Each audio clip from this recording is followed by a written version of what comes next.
Well, hello everyone. How are you? We are live. It's been almost 3 weeks since I last went live, and I could not be happier about it. I took a siesta. I'll tell you all about it in a minute. But this is going to be chapter 2 of our book we're reading together, this next book, Thought Vibration by William Walker Atkinson. And with this book, I have a digital copy that I will be, or PDF that I'll be reading off the screen. I don't have a physical book of it. Wait, do I? No, I don't have a physical book of it. But this is thought waves and their process of reproduction. Again, this is from the book Thought Vibration from William Walker Atkinson, chapter 2, thought waves and their process of reproduction. If you missed any of the previous readings, of course, you know where to find them on the YouTubes, on the playlists. We have amazing books. We finished Elsie Lincoln Benedict, How to Get Anything You Want. We did The Science of Getting Rich a couple times, Think and Grow Rich in 10 Minutes a Day, The Power of the Subconscious Mind, Neville Goddard, a lot of Neville Goddard if you're a Neville Goddard fan. But anyways, I will dive in and of course share not just the reading, but stories and things as we go along, and then I'll update you on everything at the end of this. All right, chapter 2, thought waves and their process of reproduction.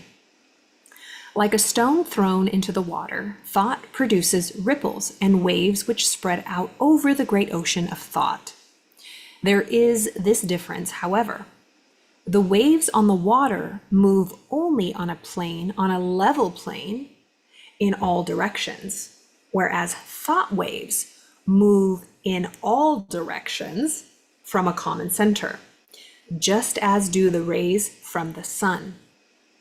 So again, if you missed the previous reading, he's kind of setting us up to talk about the power of thought waves, that thoughts truly are this powerful, energetic wave form. And I spoke a little bit about we live in a world of duality. We have matter, solid things that we can see with our physical eyeballs, right? Our phone. I have these pens, these ink pens that I opened up, and they don't work on my pens. I have to return them. Anyways, my water bottle, my pen. These are all physical matter. I can touch them, see them with my five senses. However, this pen was an idea in someone's mind. Someone thought, I love these pens. It's by Tool, T-U-L. These are my favorite pens. Anyways, but someone had an idea to create this pen, or I always use the iPhone as an example. This was an idea in someone's mind, right? This was just an idea in someone's mind, and now I'm holding it in my hand, this supercomputer. And so we were talking about the thought waves is what he was talking about. These are just potentialities. And as Wallace D. Wattles talked about in The Science of Getting Rich, that there is this thinking stuff that permeates and penetrates, just this energetic force that we have access to, and we can use it and mold it and shape it in any way we want, but we have to pay attention. Energy, attention, focus, whatever we focus on is what will manifest, or what we will create in this world. And so if you're familiar with the double split experiment, I by no means understand how to, truly explain it, but in the way that I can understand after hearing a lot of physicists and different scientists talk about it, is basically what they noticed when a wave was observed, like eyeballs were on it, it turned into a particle. So basically there's particles and there's waves. Particles are form, matter, that, energy is taking form into a particle. And then there's just waves, potentiality. And so when a wave was being observed, it would turn into a particle. But when someone took their eyes off of it, it would turn back into a wave. And then when you looked at it, it became a particle. Looked away, it became a wave. And there was a great video. If you are into this, Diary of a CEO, he did a interview with, I love this guy. What was his name? Diary of a CEO. Who did I send it to? You know what? I sent it to my friend. Let's look it up here. Here we go. It was Donald Hoffman, Seeing True Reality Would Kill Us. Okay, so it's on the YouTube, so you can watch it for free. And it is, I don't know where the thumbnail is, whatever. But he used an example of how when we look at something, it appears like this. I don't know what he was talking about, a virtual reality, but it was a visual that I always have in my mind, but he did it. And I don't know if I can find it, but I'll show it on the next video we do. But anyways, he was basically saying that this, it's like a video game being rendered.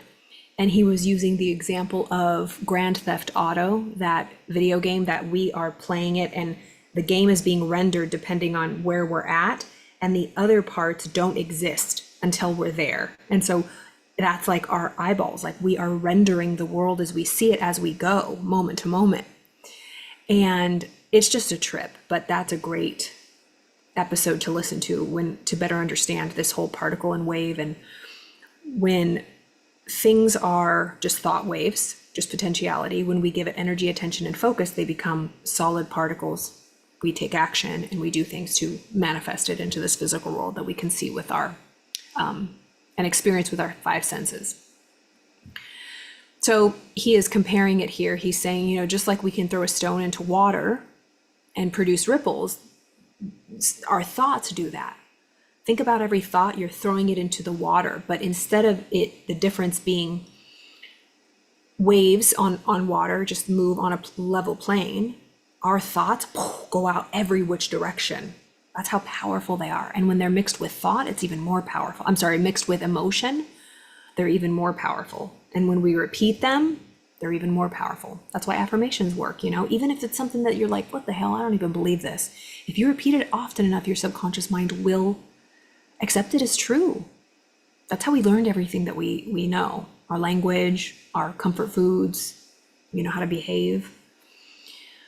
He goes on to say, just as we here on earth are surrounded by a great sea of air, so are we surrounded by a great sea of mind. That's exactly what Wallace D. Wattles was talking about in The Science of Getting Rich.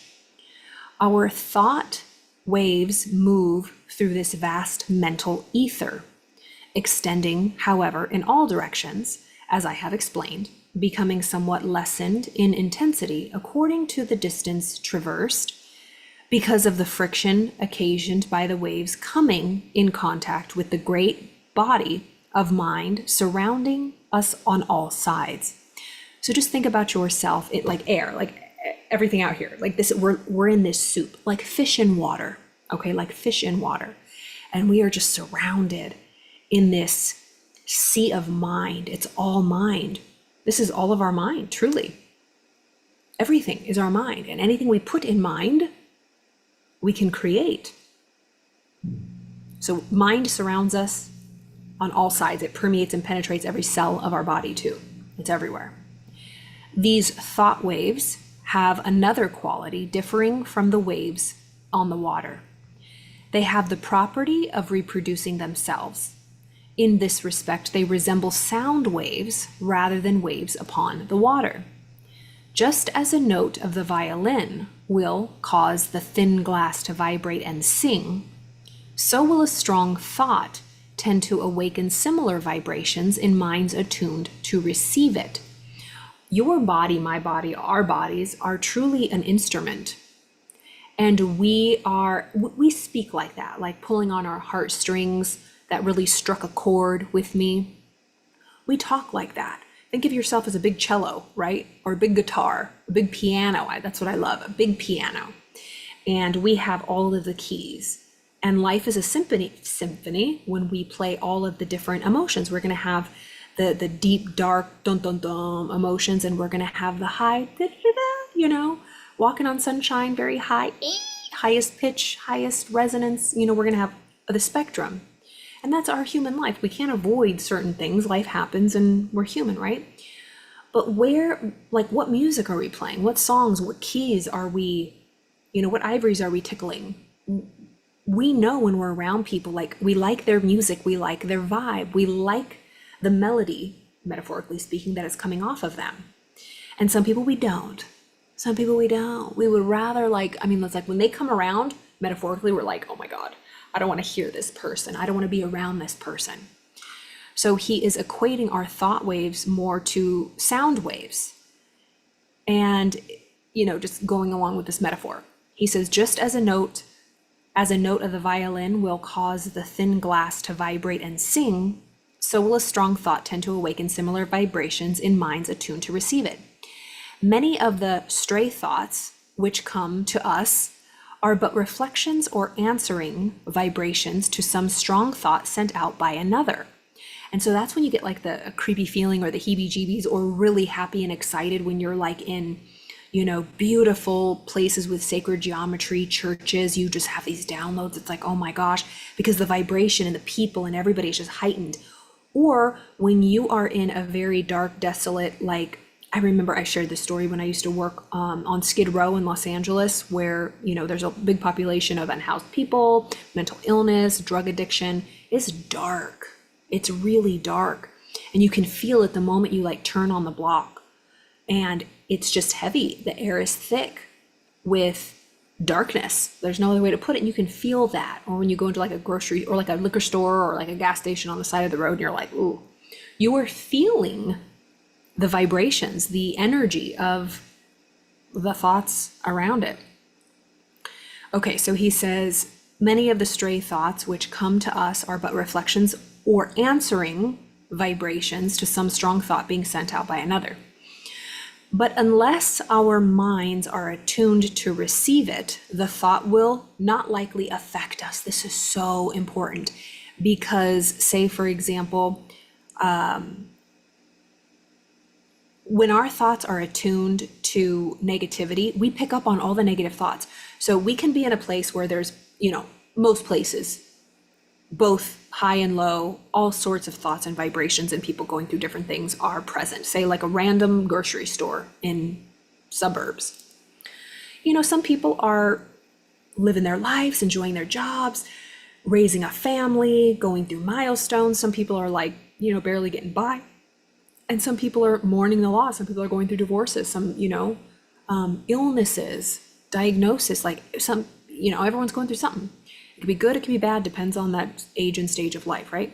But he's saying that depending on if you were in like a cafe or a grocery store and you're with somebody who's a grumpy bag, and you are somebody who does the work to stay and look on the brighter side, not to deny, not to be like a bliss ninny, but like truly, the person that's negative will pick up through that algorithm, the confirmation bias, reticular activating system, all of the things that are negative, all the people who are rude or perceive it as being rude.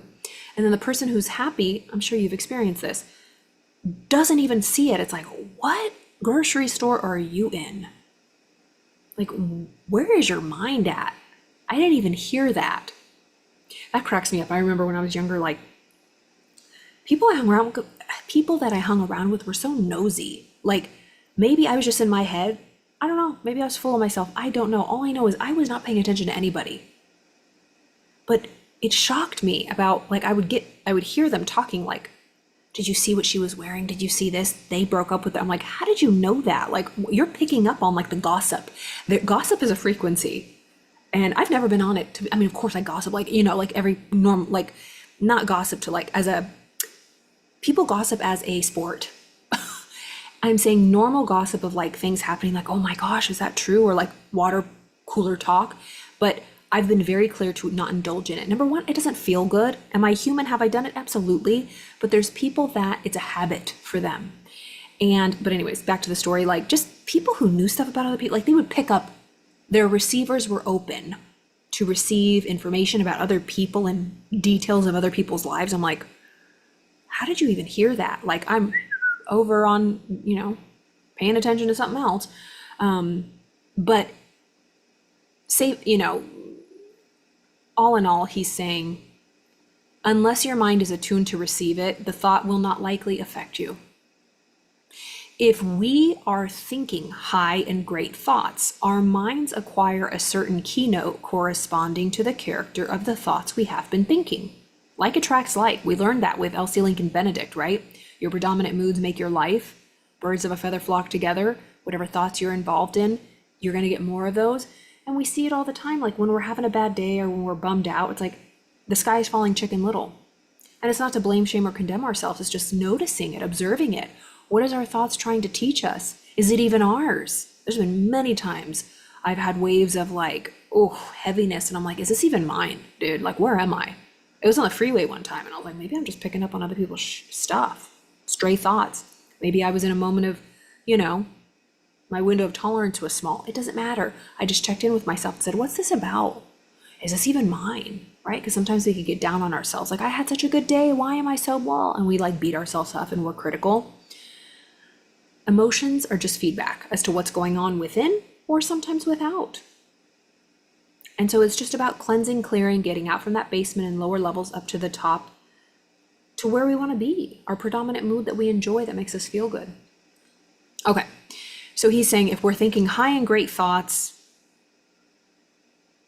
our minds acquire a certain keynote, like our minds acquire other, similar corresponding thoughts that have the same character to them.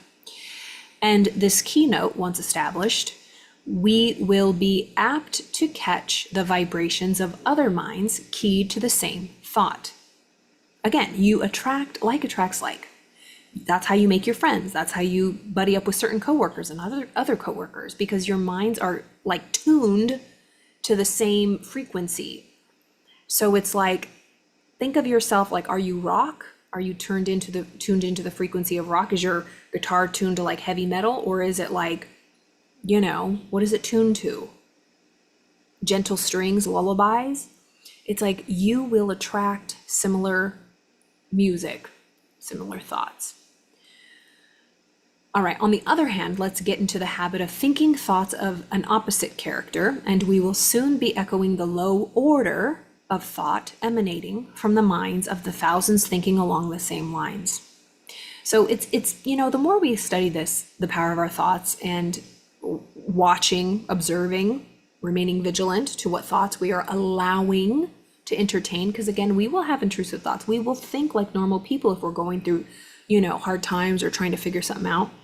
But where are we giving our authority to, our energy, attention, and our focus and our emotions? What is it? What is our emotion? What is our thoughts trying to teach us? And then what can we do to move on? We don't dwell there. We're not going to set up shop and live there. We're in control. We are truly in control. So he's saying, we are largely what we have thought ourselves into being, the balance being represented by the character of others, which have reached us either directly by verbal suggestions or telepathically by means of such thought waves. He's basically saying what we learned with Elsie Lincoln Benedict. Your predominant moods, how you feel predominantly, make your life. What are our moods caused from? Our predominant thoughts. The thoughts, and he's saying, the thoughts that you've suggested to yourself or the thoughts that you're surrounding yourself with. Your family members, say if you live in with a bunch of roommates and all they do is, talk crap or curse or, smoke weed or whatever, it's like, you probably not far from that. I remember when I was younger, like, oh my God, all roommates just like screwed around, although I was probably the worst one, but still, it's like, there was parts of me that knew although, yeah, I was not going to grow in an environment like that. You know what I mean? It's like, I could not, because that's who I was surrounding myself with, or like coworkers or whatever.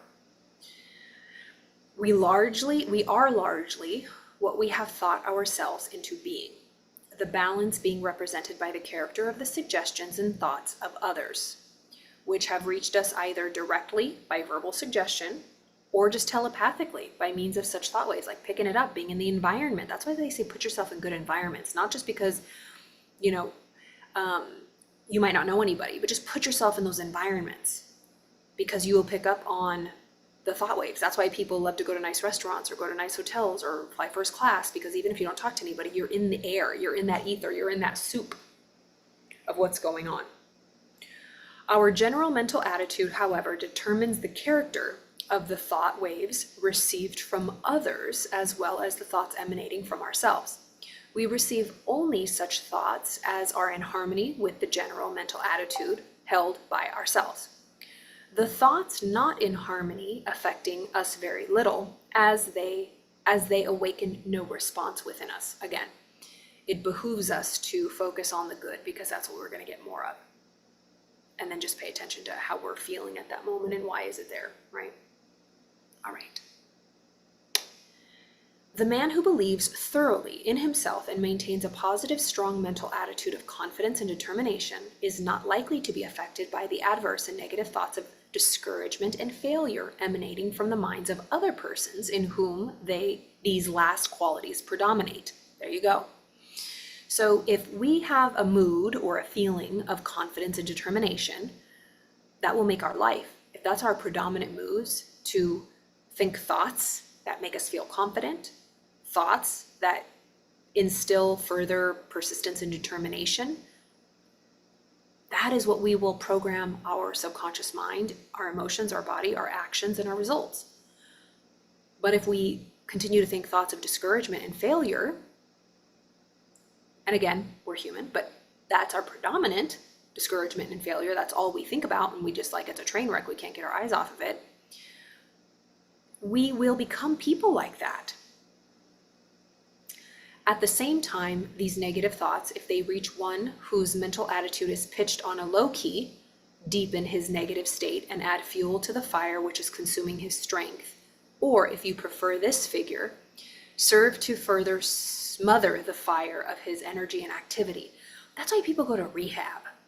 That's why people go to rehab. That's why people go to retreats. That's why people go to church. I mean, that's why people move. That's why people get out of relationships but let's just use like the retreat example. To get out of the current energy and to change it. And what a beautiful metaphor, because that's what I did a few weeks ago. That is why I've been offline. That is why I just needed to recalibrate. I just had so many changes happen, good changes. My internet is slow. Good changes. Like really big level up changes. And I practice what I preach.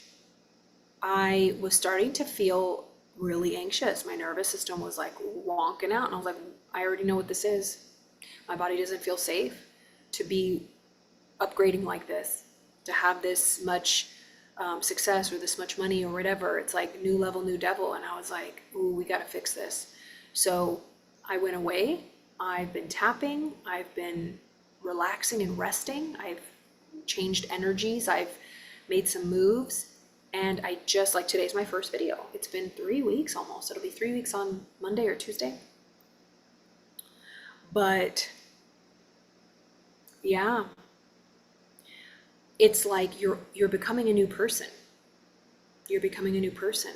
And my subconscious mind was programmed a certain way, and it didn't get the memo. I had to give her some time to catch up, and she is now. Period. It's exactly what he's saying here. He's saying at the same time so we attract to us the thoughts of others of the same order of thought. The man who thinks success will be apt to get into tune with the minds of others thinking likewise, and they will help him and he them. So I was saying that when you go on a retreat or get out of your comfort zone, you change the energy up, you feng shui, move your furniture around if you can't get away, right? Throw things out, clean your space, throw away old clothes. Because your current energy, the thoughts, the attitudes, the people you're surrounding yourself with, social media, right? I know we're on YouTube here, so this is social media-ish, but when it comes to like reels on Instagram or Facebook or TikTok, like I've been so off. I haven't even, and you know what's crazy? I'm like in this creator academy where we're like creating and like up leveling. And of course, I took 3 weeks off of social media during it. It's like, Carla, but I don't care. I was at a point where it's never convenient. It's never convenient to take the break, or especially if you create content and, primarily have your business online. And I'm just lucky that I feel secure in my skills, that I don't have to post. I don't have to make reels. I don't have to be telling people about my services and products, or I won't be able to pay my bills. Homie, don't play that. My nervous system does not thrive in that energy.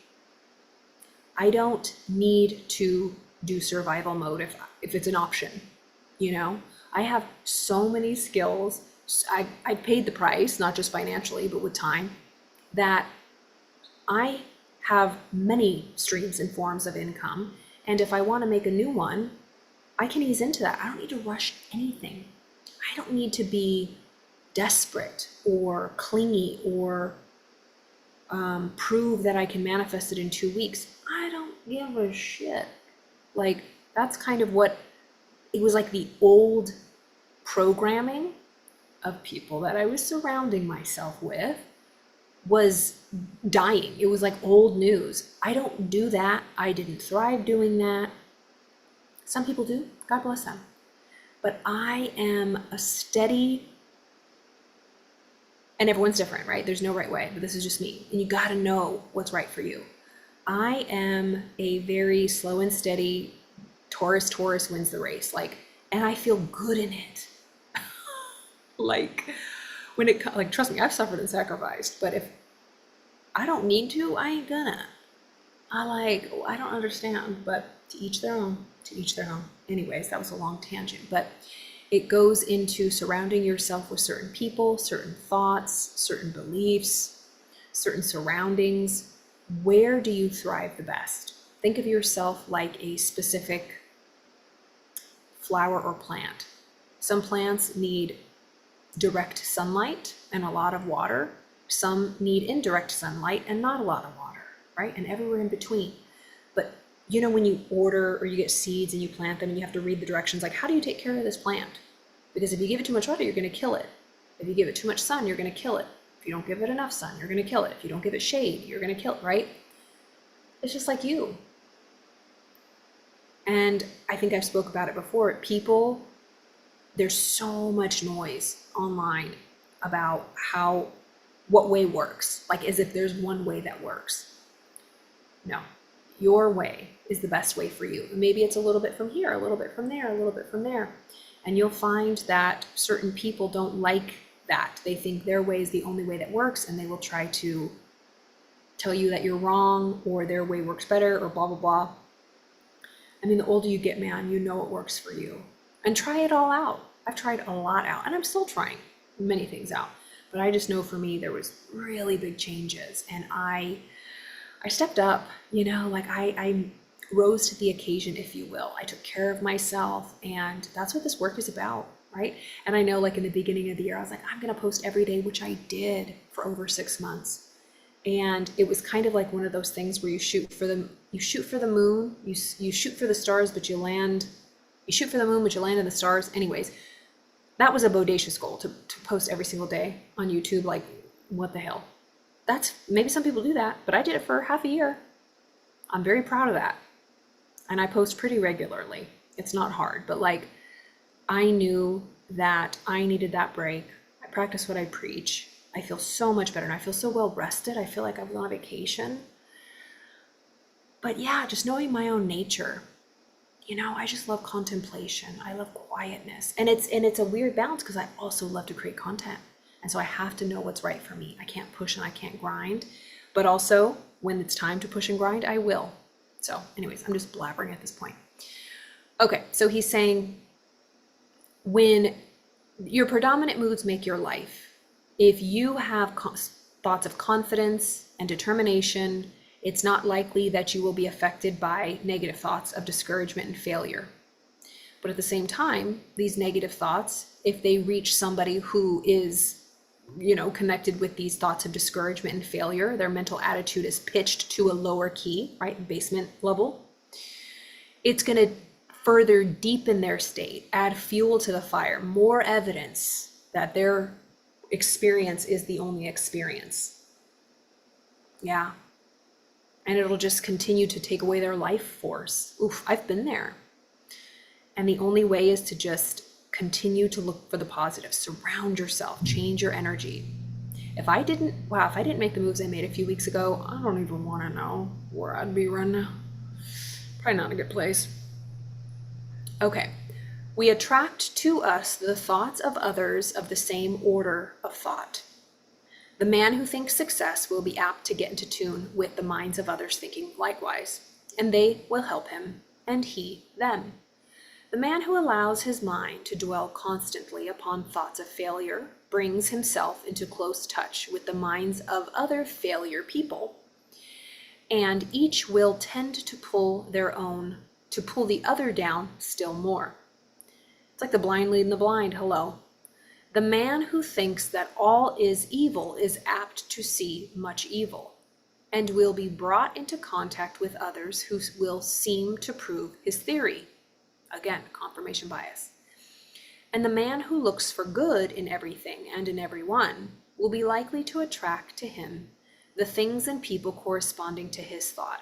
We generally see that for which we look. I mean, that is confirmation bias 101, law of attraction 101. Whatever you are vibrating with, that is what you attract. Let's see how much we have left. Yeah, we'll finish this. Let's read a couple more paragraphs and then finish it tomorrow.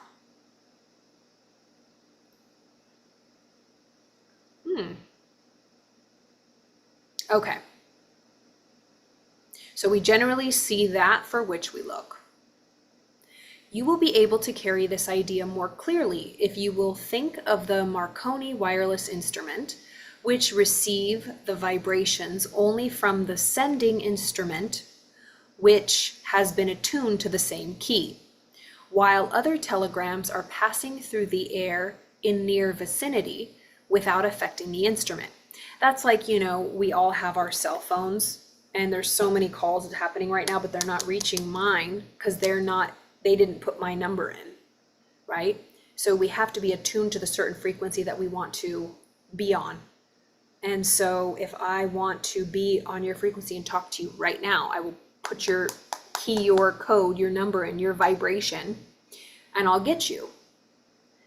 And so if we want something or an experience, we have to key into our mind that code, and it comes in the form of thoughts, which leads to our feelings, which leads to our vibration, which leads to this frequency we're putting out that comes back, right? This electromagnetic dance that is the law of attraction. All right, so just because there are so many telegrams passing through the air all around this device does not mean that it's going to pick up on it. The same law applies to the operations of thought. We receive only that which corresponds to our mental attunement. If we have been discouraged, we may rest assured that we have dropped into a negative key and have been affected not only by our own thoughts, but have also received the added depressing thoughts of similar character, which are constantly being sent out from the minds of other unfortunates who have not yet learned the law of attraction in the thought world. And if we occasionally rise to heights of enthusiasm and energy, how quickly we feel the inflow of the courageous, daring, energetic, positive thoughts being sent out by the live men and women of the world. We recognize this without much trouble when we come in personal contact with people and feel their vibrations, depressing or invigorating, as the case may be. But the same law operates when we are not in their presence, although less strong. Wow. So we recognize when we're around somebody, if they're invigorating or if they're depressed. We do that all the time with like coworkers, like we're laughing and someone comes in who is not on our frequency. They don't have our sense of humor. They don't believe what we believe. Maybe they don't vote the way we vote. So we have to like wait for them to leave, right? Or like, oh, they're a Debbie Downer. Or, especially now that I'm sober, when I'm around people who drink, like in no way do I make them feel unconscious. Like I don't want to be there. It's not fun for me. Like, yeah, if someone's having a glass of wine at dinner, that's a different. But if they're like like partying, like, drink is the main event in the club or whatever, it's like, I'm gone, man. Like, bye, Felicia. I am on a totally different vibration. Not that I'm better than them or whatever, but it's just like we are on totally different floors. Like, ooh, totally different. And I have no business there. And they probably don't want me there anyway. You know what I mean? But yeah. we recognize these vibrations, we feel them, whether they be depressing or invigorating. And so that's why it's important to surround yourself. When you are in a pickle, right? Just like, oh, you guys, like a few weeks ago, we notice when we're changing and when we're growing, when we're uncomfortable. Growth and change is not comfortable. And so I was going through a big growth spurt and it was so uncomfortable. And past Carla would freak out, get angry. Why is this happening? I would spin out, but I knew it was happening. And it was very uncomfortable, but I knew what I had to do immediately. First, I dropped down to the basement. I was so angry. I had like existential rage. Why aren't I getting any clarity? Why aren't I getting any answers? I was in physical pain, like doubled over. Like I couldn't even cry. I was tired. I was exhausted. I was like, oh my God, Carla, you got to make a move. And I was like, what am I going to do? Like, I started getting wild ideas. Like, I'm going to go here. I'm going to fly across the world. Like, I was just like, and I was like, settle down, breathe. What can you do right now to change the energy? And so that's when I went to my favorite place. I looked at apartments, like, where I want to live. And it was beautiful. It's by the ocean. And it was just a full week of just being in a different high vibration. Things that I loved, nature, people, places. And it definitely helped immediately. Did it make it all go away? No. I mean, my thoughts are still with me. My life situation is still there. But I could not stay in the same space that I was. I had to move physically. I had to get out. And so it doesn't mean it was bad. It just means that was the old energy and I didn't fit there anymore, So lots of things. So if you're going through something, if you feel in pain, if you feel like you're in pain, uncomfortable, just know that there's something new trying to be birthed, and just surrender and make room for it and breathe through it and ask for help. Ask for help. Change up your routine. Get rid of something. Start doing something. Stop doing something. Listen to yourself. It's not bad.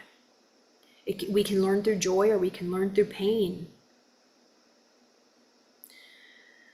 So we recognize other people's vibrations and frequency. The mind has many degrees of pitch, ranging from the highest positive note to the lowest negative note. That's so funny. I say it like that too.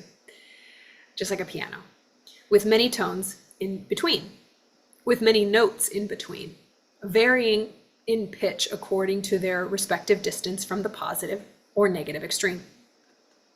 I got the hiccups. When your mind is operating along positive lines, you feel strong, buoyant, bright, cheerful, happy, confident, and courageous, and are enabled to do your work well, to carry out your intentions and progress on your roads to success. You send out strong, positive thought, which affects others and causes them to cooperate with you or to follow your lead according to their own mental keynote. When you are playing on the extreme negative end of the mental keyboard, I love this keyboard, you feel depressed, weak, passive, dull, fearful, cowardly, and you find yourself unable to make progress or to succeed. And your effect upon others is practically nil. You are led by rather than leading others and are used as a human doormat or football by more positive persons. This is very black and white. Of course, these are two extremes, but it's helpful when it comes to our emotions, because when we F around with gray area, that's where we get lost. I certainly have. So just think about your life right now. Are you feeling strong, buoyant, bright, cheerful, happy, confident, courageous? Do you feel the energy to carry out your work? Or do you feel depressed, weak, passive, dull, fearful, cowardly, and you don't have any energy to make progress? That's okay. That's kind of where I was.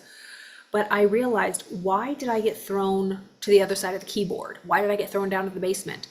Oh, well, I knew for me, it was an opportunity. Things were changing, things were growing. I said, oh, I need to change. I need to change something. Voila. It's the remedy always. So just ask yourself, what is trying to change, whether I like it or not, growing. And if you're listening to a channel like this, you're very probably goal-oriented or wanting to grow and be your best self. But instead of beating yourself up, just know that you have the power to wield your thoughts. And no matter how bad things are, what is one thing you can be grateful for? What is one thing you can appreciate? Of course, deal with what you're dealing with. Be normal. Take the actions you need. Cry if you have to. Get therapy, right? And listen to good music. Go for a walk. Get off social media. Take care of yourself. Do some tapping. In some persons, the positive element seems to predominate, and in others, the negative quality seems to be more evident. It's like, some people's dispositions in life can be more negative or more positive, like Eeyore or Tigger. And again, those are extremes, but why are they like that? It's just their temperament, right? Were their parents like that? Did something bad happen to them? Some people are more like melancholy and they love it. It's just, what do you want? You can change it. So some people are more positive, some people are more negative. They're predisposition to being that. There are, of course, widely varying degrees of positiveness and negativeness. And B may be negative to A while positive to C. When two people first meet, there is generally a silent mental conflict in which their respective minds test their quality of positiveness and fix their relative position toward each other.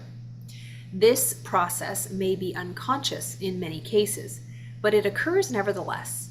The adjustment is often automatic, but occasionally the struggle is so sharp, the opponents being so well matched, that the matter forces itself into the consciousness of the two people. Sometimes both parties are so much alike in their degrees of positiveness that they fail to come to terms mentally, that they never really are able to get along with each other. And they are either mutually repelled and separate, or else stay together amid constant broils and wrangling. Ooh, yeah, it's like whether they be friends, co-workers, lovers, when you are too similar, it's like,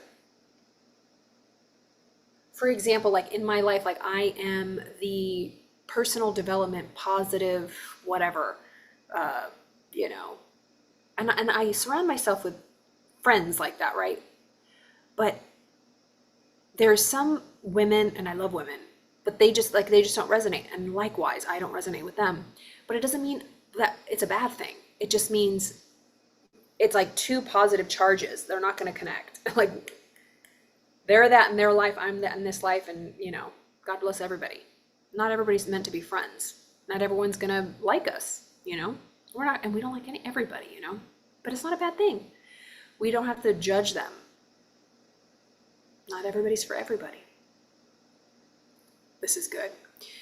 We are positive or negative to everyone with whom we have relations. We may be positive to our children, our employees, and dependents, but we are at the same time negative to others to whom we occupy inferior positions or whom we have allowed to assert themselves over us.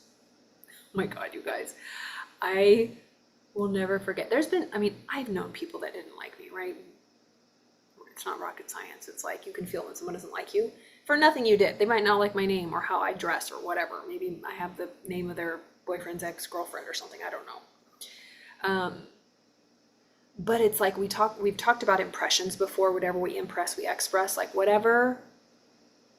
Oh, this goes into human design too, y'all. Are you familiar with human design?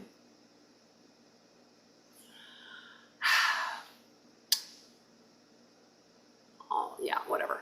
But everybody holds a certain energy, and there's certain types in human design, if you're familiar, called reflectors. They're like mirrors. I am a reflector. I am a mirror.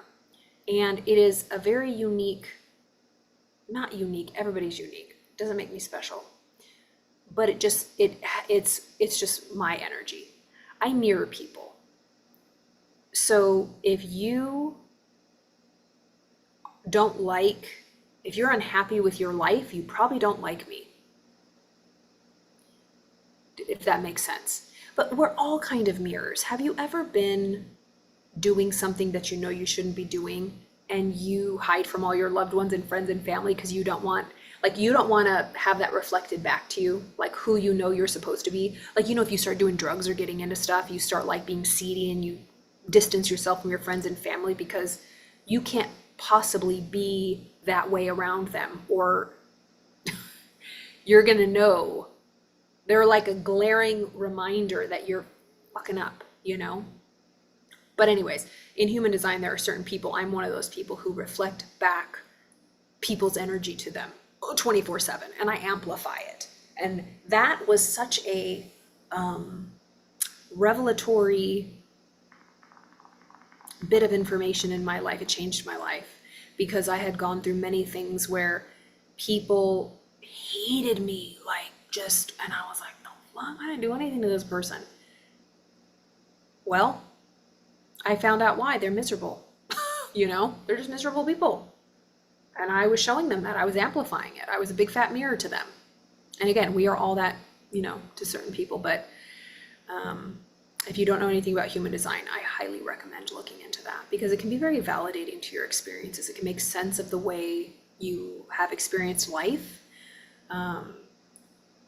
A lot of my clients, because I use human design in the work that I do, and people who are manifestors, pure manifestors.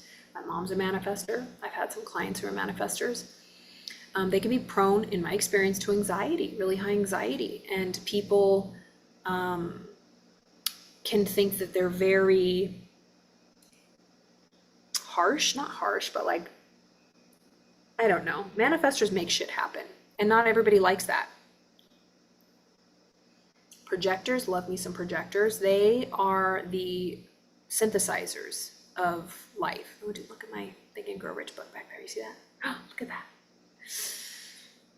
Anyways, that's on to another tangent. But yeah, I was just thinking about this man that I used to work with, and we were walking out one day, and I think he thought I was saying something else that I didn't say, and I said it with he didn't know me from Adam, but the way I said it, I was like, oh my God, that was his first impression of me. He probably thought I was a big fat B word. And if I was him, I would think the same thing. But this man never gave me the time of day ever again. He hated me. He hated me. He probably still does. And it's sad because there's nothing I could do about it. It's not my problem. His thoughts of me based on the one encounter, again, I don't blame him because how many times have I judged somebody for my first encounter, but I've been better at that because I know better. And I know how it feels because it's happened to me, right? But it's how we judge other people, just know that the same grace is given to you, So yeah, it was a whomper. That was years ago, but anyways.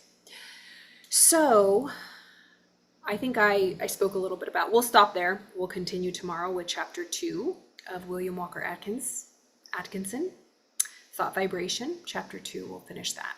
So, but yeah, anyways, I took a 3-week siesta, y'all.